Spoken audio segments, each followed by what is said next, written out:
Hi, I'm the Rap Critic, and, well, Lil Wayne has a new single, and it's called Love Me, and, well, with a title like that, I don't know what to expect. However, after How to Love turned out to be an awkward but slightly admirable ballad about a girl going through a hard life, maybe a song titled Love Me would be a more personal number, contemplating his personal struggles with trust and relationships. And yeah, it could just be another crappy bragging song, but I like to be optimistic when I go into a review.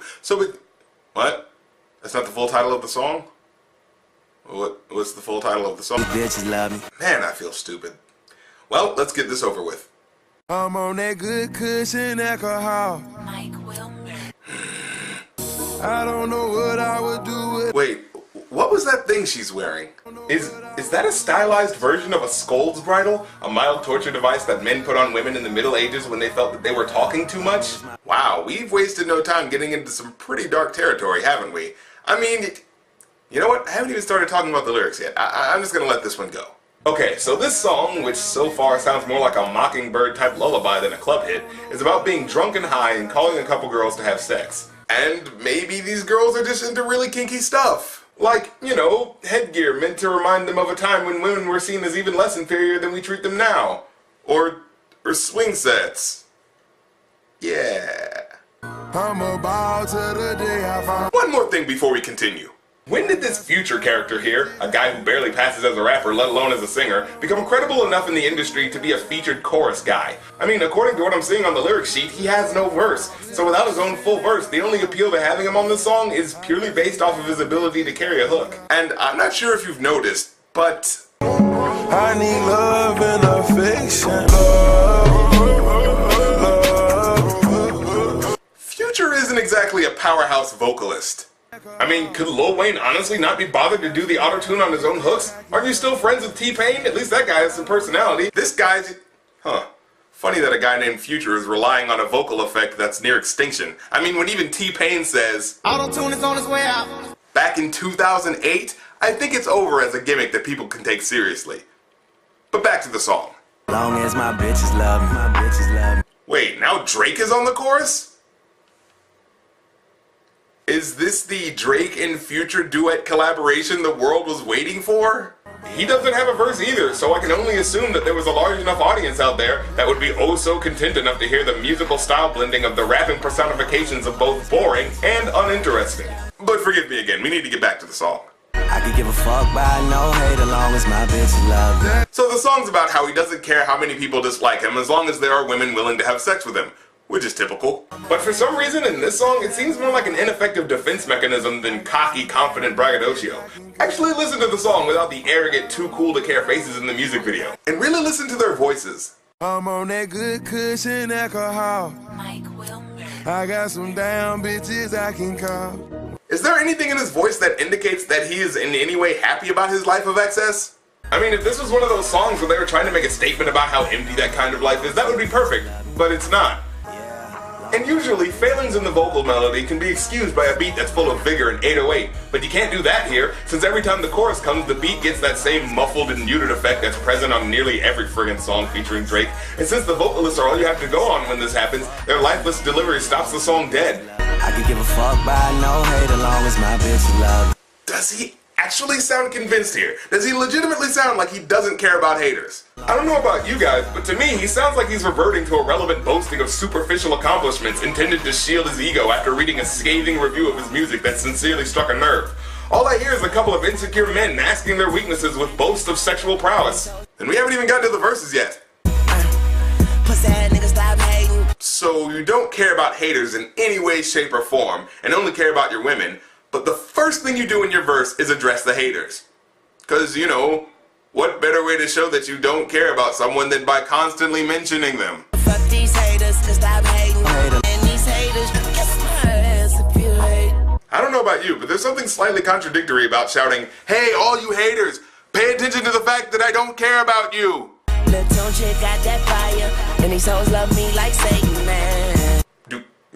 Do hoes like Satan?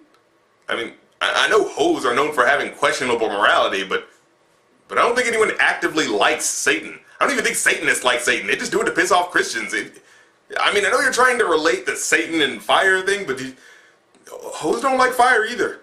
And these hoes love me like Satan, man. You know, believe it or not, but some people think that this little snippet is proof positive that Lil Wayne is part of some demonic cult.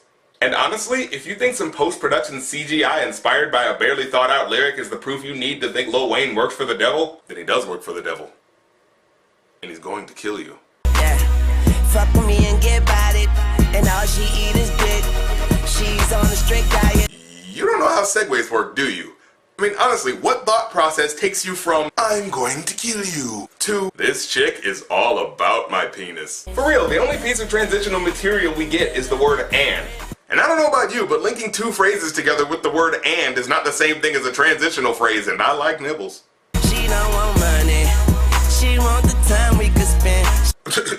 Yeah, okay. Lose all of your money to tax evasion and see if all your bitches still want to spend time with you. She say, I never wanna make you mad. I just wanna make you proud. I say, baby, just make me come. Then don't make a sound. Okay. I'm trying to explain what's wrong with these lines and what disturbs me about them. Because it's not just the fact that they're objectifying the girl in question, no, that's to be expected with Wayne. But it's the fact that this couplet communicates something more unsettling than that. And I just want to play these lyrics again and ask you a question. She say, I never wanna make you mad. I just wanna make you proud. I say, baby, just make me come. Then don't make a sound. In what way does this not sound like an abusive relationship? In what way is this not a controlling sociopath dominating over a woman who's afraid of giving him any excuse to lash out in anger at her? I mean, it's not overtly stating it, but it's definitely implied. Oh, wow, that is not helping. But anyways, in his episode of Behind the Music, he had talked about how he freestyles everything because it feels more real to him, and that everything he says honestly speaks to how his mind works because of that. If this is true, it says very disturbing things about him that he considers this his honest expression of himself. And you know what? He's an artist, and an artist telling you about his perspective doesn't always have to be a positive thing. But my problem lies not in his questionable morals. Well, actually, yes it does, but it's the fact that after so many girls hear his music, and hear this song in particular, plenty of his female fans are still willing to be his groupies in late night booty calls. I mean, he's making no bones about the fact that he doesn't respect you, so at this point, if you're still trying to get with him, your motivations are probably no better than his, and I think you know what I mean when I talk about the motivations of these types of women. You know those women, always wanting to spend all of your time. She want the time we could spend. Heartless succubus. But hey, maybe he's not that bad. Maybe when he's with these women, he's actually respectful of them. I'm sorry, are there women in cages like circus animals? Yeah. So, let me get this straight. Lupe Fiasco makes a song that barely charts, talking about how women should not be viewed purely as sex objects and should hold themselves to a higher standard, and he's accused of still bringing a patriarchal view on sexuality and all that stuff. But Lil Wayne has a top 10 hit with a music video where women are viewed as beasts in circus cages, with lines like, Baby, just make me come, then don't make a sound. And nobody's making a stink about this. I'm not saying it should be pulled off the air or anything, I just think it's odd that a video with good intentions got crapped on, while a video that can be easily interpreted as equating female sexuality with being entertained by animals is okay.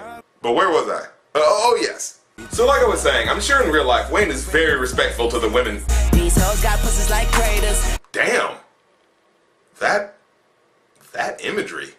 Again, to all the women who are still wanting to have sex with Wayne, this is what he metaphorically thinks of your vaginas. So, you know, I think he's really trying to get across the point that he thinks you're all whores. Can't treat these hoes like ladies, man. Hey, who do you treat like a lady? Because by acknowledging the idea of lady, you're acknowledging that women can achieve a respectable status, but none of the girls you've ever met have achieved that status in your head. So it's not that you're saying that all women are whores, you're just saying that all women you refer to are whores. I wonder how that works for other things. I'm not saying that all Chinese people are good at math, play piano, and know kung fu. I'm just saying that all the Chinese people that I'm ever going to refer to are good at math, play piano, and know kung... Where's everybody going? Pussy money, we codeine. Was that a lyric or just a reminder of all the topics he has to stick to? She wake up, eat this dick. Call that breakfast in bed. 69.96. Wait, what do those last numbers have to do with anything? Are you saying that you and her are 69ing each other? Well, that doesn't work since you only mentioned that she's going down on you. And what is 96 supposed to mean? Do you know why it's called 69, Wayne? Because the numbers vaguely resemble two people orally stimulating each other. So what is 96 supposed to represent? Two people Facing away from each other? What are they, lying on each other's butts? That makes no sense! I feel a heartbeat. It's a little late to get romantic, don't you think? I chest to chest with this bitch. Yeah, I thought so. All my bitches love me, and I love all my bitches. But it's like soon as I come to my senses. Hold on a minute, maybe the song's trying to say something. Maybe this whole song is just trying to communicate that meaningless sex with random women doesn't actually lead to a fulfilling life. And maybe eating glass is a good way to get fiber in your diet. Of course there's no real revelation, he just continues to talk about haters and hoes. You look kiss my ass if you hate. I'm getting ass, so I'm skating. Anything that keeps you from playing the guitar. Yeah, no, keep hitting those two notes, buddy. I'm sure the kids who play the beginner mode on Guitar Hero are impressed. Yeah, overall, this gets a 0 out of 5 from me. The melancholy beat sounds too dark to be a club song, which is partially what ruins the atmosphere of it, and the chorus fails to do anything that makes up for the dark tone of the beat. And his rhymes are terrible. There's no wordplay here that's clever enough to save him from being this unbearably sexist. It crosses the line of being a regular sex anthem into a grotesque assertion of male dominance, and ultimately does not make for a very good listening experience. And that's pretty much all I have to say about that. Well, I'm the Rap Critic. You don't have to like my opinion, but I don't have to like your song.